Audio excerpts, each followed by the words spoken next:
Hi guys, welcome back to my channel. It's Angela. Welcome back to week 9 of Memoirs of a Birth Mother by me. I will post the links below to where you can find it on Amazon and Barnes & Noble. If you haven't tuned in till now, the first 8 chapters are on my channel as well.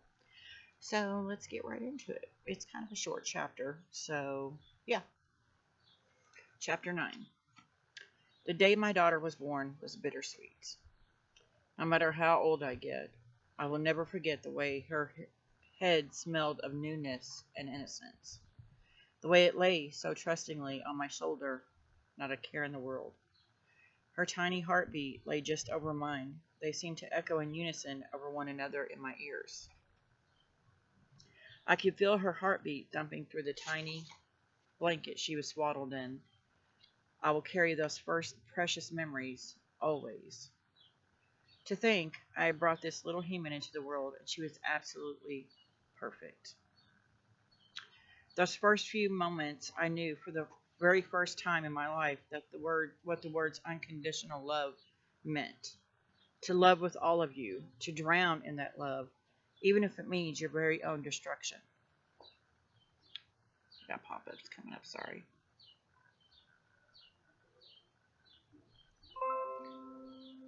Every time.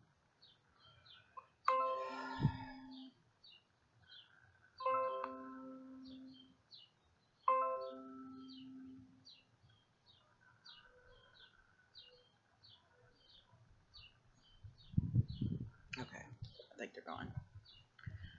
To love with all of you, to drown in the love, even if it means your very own destruction. To give a piece of yourself away, knowing full well you will never get it back. Those feelings were unlike anything I'd ever experienced before. The feeling that no matter what the future holds, she had become a part of my soul and changed me. Funny how this moment, my only thoughts were of her. There were no more thoughts of, will someone love me? Will my mother love me? It was all about the love I had for my daughter from this moment on. The first thing I noticed about my precious beauty was the hair. She was proof positive that the old wives' tale that if you have a lot of heartburn during pregnancy, the baby will have a lot of hair is utter crap. I had zero heartburn while carrying her, and yet beyond the blood and gore that you can only imagine that comes with the brutality of childbirth, I saw the longest, curliest shock of hair I've ever seen on a newborn. In fact, she had so much hair you could practically braid it. I looked up as the doctors held this crying infant covered in God only knows what, but all I could see was the hair. The words, wow, where did all that hair come from, tumbled out of my mouth before I could help myself. 4 sets of eyes looked up at me and said, gee, I wonder where. Slightly sarcastic. With a twinkle of amusement in their eyes. Considering I had the same dark, thick mass of curls, it really was a no-brainer where her dark curls had come from. The doctors and nurses continued to smile at me as if I had just discovered some kind of national treasure. She was beautiful. She was poetry in motion. She was all my hopes and dreams wrapped up in one tiny package. She instantly became my everything. I couldn't take my eyes off of that hair as she was placed in my arms, her furtive cries dying at once. It was as if she knew exactly who I was. As I counted all her fingers and toes, I knew she was the biggest mystery I'd never discovered, and a split second later, realization hit that I never would. I was crying from happiness one moment, and the next crying for very different reasons.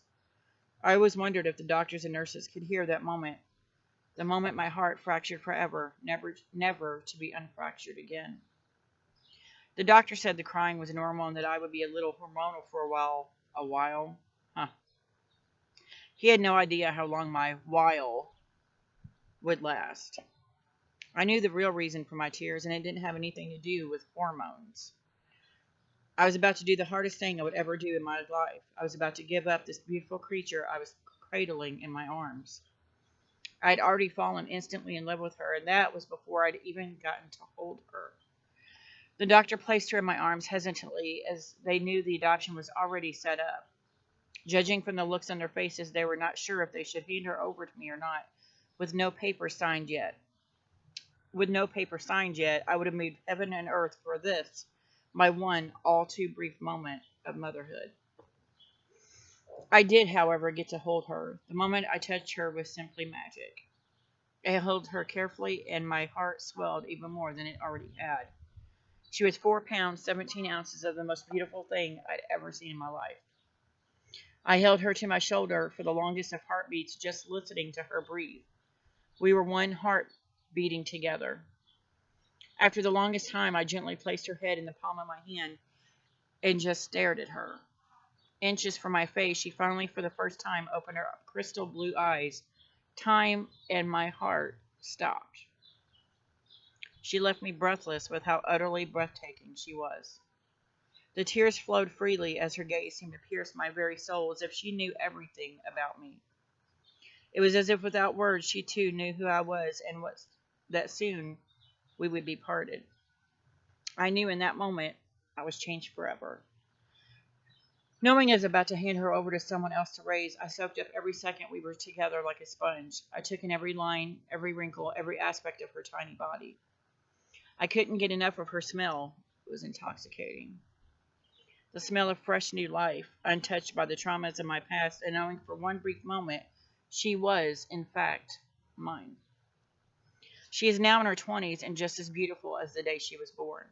At this point in my story, I haven't seen her since she was 18 months old, but I do have a lifetime of photos. She still takes my breath away. I am proud of the woman she's become, and every time I see her face, I can almost smell that new baby smell. The memories flood back to me, sniffing her tiny head and taking in that exotic scent. It conjures memories so fierce that I'm instantly back there like a dream. And yet this time, I'm a stranger watching my younger self holding her precious cargo so softly. Tears begin to gather in my own eyes as I watch her tears pour down like rain. One lone tear drops from my eye, and I can almost hear that moment her heart snapped in half so long ago, echoing in the deafening silence. I shake myself out of this memory just as another tear splashes onto my hand. This memory haunts me still, and I suspect it will for eternity. She will never know the sheer bravery it took for me to walk away from her so long ago, all to give her what I could not. She still and always will own a piece of my heart that I gave her so willingly that day. The day I first held her in my arms, and she looked at me as if she knew all my secrets. She doesn't realize she changed me that day. She changed me in ways even now I'm still not quite sure about. Hearing her tiny heartbeat so close to mine, knowing I would do anything, even forfeit my own life for its continued survival. The day my daughter was born was the day she saved my life. This was the day I realized I could never be my mother. My daughter is what eventually saved me from myself, and I will always be grateful to her for that.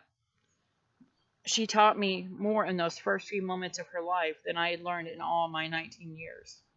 She is remarkable. I will cherish her for teaching me so much just by being born.